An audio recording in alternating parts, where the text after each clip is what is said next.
Aujourd'hui, TDS a été créé à partir d'une loi autorisant la création de centres internationaux. Moi, en tant que directeur général, j'ai été nommé président de la République de 2018 et depuis je travaille sur la mise en œuvre par rapport à l'existence de l'entreprise. Donc l'entreprise, avec une société anonyme, comme vous l'avez comprendre, est tenue par deux choses en termes de gouvernance. C'est une transformation. On ne fait pas de télé, on ne fait pas de contenu, mais nous, on a une infrastructure télécom qui fait qu'aujourd'hui, la voie de transport de la voie par un point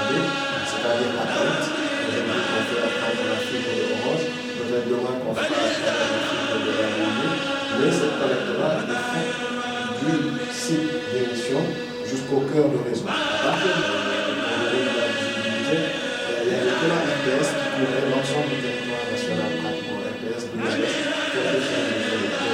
aujourd'hui, le champ de services publics et donc garantie de l'accès au cinéma à toutes les populations. D'une part, on gère la question de l'inclusion et aussi on gère la question de l'égalité sociale par rapport à l'accès aux études. Donc, quelque part, on est engagé. Et aujourd'hui, la question de la couverture, il y a une question technologique, sera adressée. Dans les mois qui arrivent, on voit est-ce que la TNT diffuse à Lydie ou à Richard-Toll ou à Sénat ou à Pétain? Est-ce que c'est une réorganisation de ces fonds? Comme je l'ai dit en introduction, c'est fait sur la base du nouveau programme. Les décrets d'application sont en train d'être finalisés et seront bientôt votés au niveau de l'Assemblée nationale.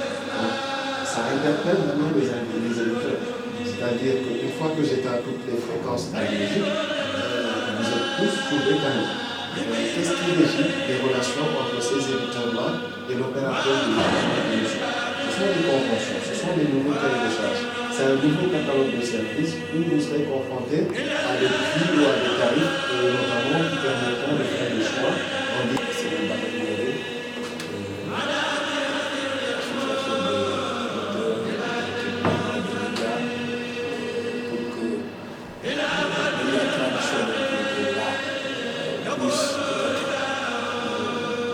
pas nous faire ombrage l'ère des compétitions médiatiques. Je crois que c'est votre rôle. Vous faites part de la doléance de l'expectation, nos attentes, et peut-être comment on peut collaborer pour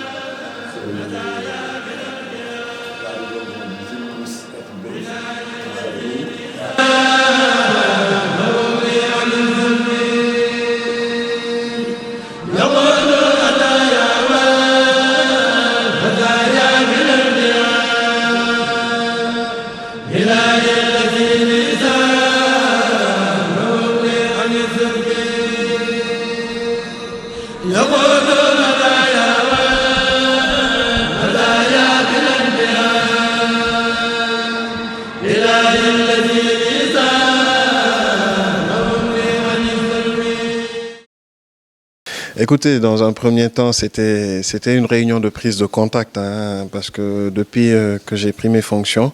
j'avais pas eu à échanger sur place avec la chaîne Touba TV. Donc aujourd'hui, j'ai été très heureux de rencontrer tout le staff et de venir me rendre compte des réalisations aujourd'hui opérées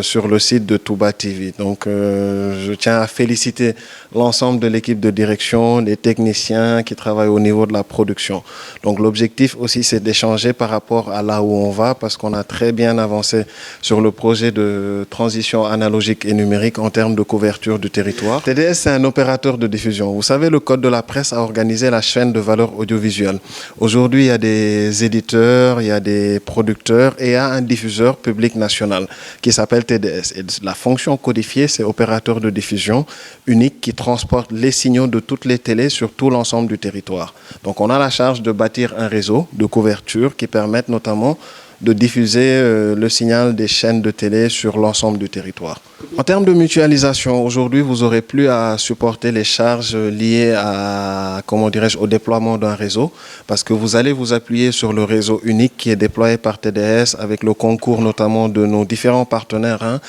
qui sont Orange, qui sont l'ADIE et aujourd'hui qui vont nous permettre de mailler l'ensemble du territoire et de nous appuyer sur les émetteurs notamment mis à disposition par la RTS et surtout les équipements mis à disposition par le partenaire Excaf pour mutualiser la diffusion des contenus de toutes les chaînes de télé. Et la TNT a très bien avancé. La TNT, c'est deux composantes. Déjà sur les aspects techniques, c'est la couverture et c'est les équipements de réception. Mais au-delà de ça aussi, on peut parler des aspects juridiques et réglementaires qui vont s'articuler autour des conventions, des cahiers de charges et du catalogue de services qui vont déterminer les droits de passage qu'auront à supporter les éditeurs de chaînes de télé. Mais comme tout cela concerne les propriétaires de chaînes, comme tout cela concerne les éditeurs de contenu, il était important, je fais le tour notamment de tous ces éditeurs pour m'entretenir, recueillir leur avis par rapport à toutes ces questions pour pouvoir finaliser ces documents sous la gouverne notamment de notre autorité de nous tous, parce qu'on est dans un secteur qui est régulé, qui s'appelle le CNRA,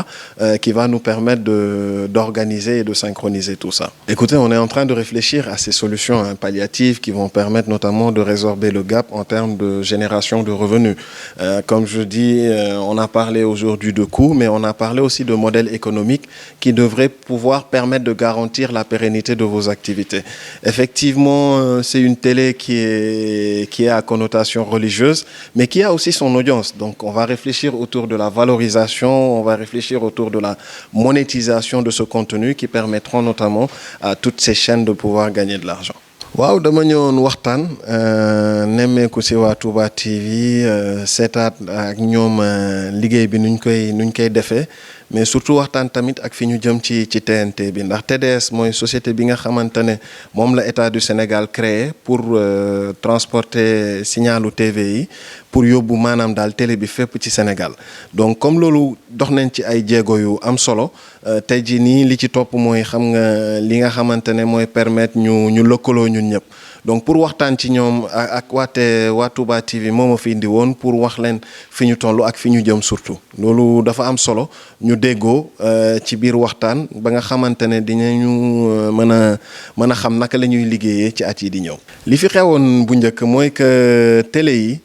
ñoom ci seen bopp ñoo doon diffuser seen signal yi ñoo doon yóbbu seen bopp fépp ci réew mi léegi nag TDS mooy société bi nga xamante ne moom la nguur jox yoon mu jël signalu télé yëpp yóbbu ko fépp ci Sénégal donc loolu mooy aspect bi njëkk li ci topp mooy ñu jeexal basculement analogique au numérique nga xamante ne dañuy retirer fréquences yi dugal télé yëpp ci ay canaux yooyu mooy li nga xamante ne mooy indi soppeeku ci coppite ci maanaam ni ngeen doon liggéeyee donc looloo fi indi TDS tey jii nii globalement ba nga xamante ne télé yi dootuñu supporter frais wu diffusion yi nga xamante ne pas frais sax mais infrastructure diffusion yi nga xamante ne moom la ñuy war di maintenir ci territoire national bi yëpp bu njëkk ba Touba TV pour ñu gis ko Touba il faut que mu am émetteur foofu il faut que mu am émetteur Fongolemi il faut que mu am émetteur Kidira wala Ourossogui wala Linguère léegi nag benn émetteur moo am boo xamante ne mooy multiplexer signalu télé yëpp pépp ci Sénégal. waaw déjà mooy li may wax rek bu njëkk ba daa doon boo xoolaan boo xool RTS ngay seetaan fépp wante léegi nag boo seetee télé yëpp ay dem fépp loolu Touba TV dina ko ci gagné après nag ak yeneen réflexion yi nga xamante ne ñu ngi koy mëne pour pouvoir valoriser maanaam seen contenu ndax lii yëpp affaire création la am ngeen contenu boo xamante ne mooy li ngay wax sànq da ngeen nekk télé à vocation religieuse waaye tamit télé boo xamante ne dafa am audimatam boo xamante ne day def audience te loolu yëpp tey jii nii il faut ñu xool support yoo xamante ne dinañ leen ko mettre à disposition pour ngeen mën a valoriser contenu boobu. waaw TNT mi ngi fi ba tey Excaf mi ngi suñu wet ndax dañuy liggéey du TDS moo ñëw rek Excaf dem Excaf partenaire wu projet bi la ñu ngi liggéey ñoo ànd ci yu bëri yi ñuy def ñoo ànd ci déploiement wu site yi Excaf moo war a indi décodeur yi mi ngi ciy liggéey état baa ngi koy jàppale. te ñu ngi leen di xaar foofu tamit kon nag tey jii nii loolu yëpp écosystème la maanaam ku ci ne am nga wàll boo ciy joué ci projet bi. waaw fi mu ne nii bu ñu xoolee ba xool dajale neen lépp maanaam daal bu ñuy wax mbirum couverture pare nañu bu ñuy wax mbirum décodeur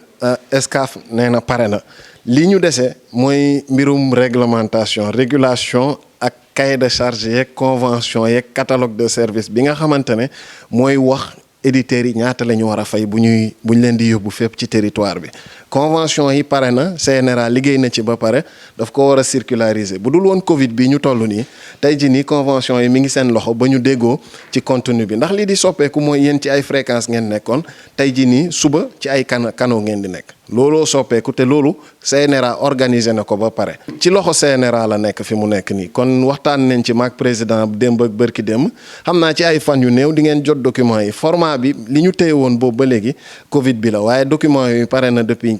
juróomi weer ci ginnaaw kon nag léegi yaakaar naa ne mbir mi sotti na fi ñu jëm li ci des mbiru administratif la waaye Sénégal daal mën nañu wax daal mi ngi ci basculement bi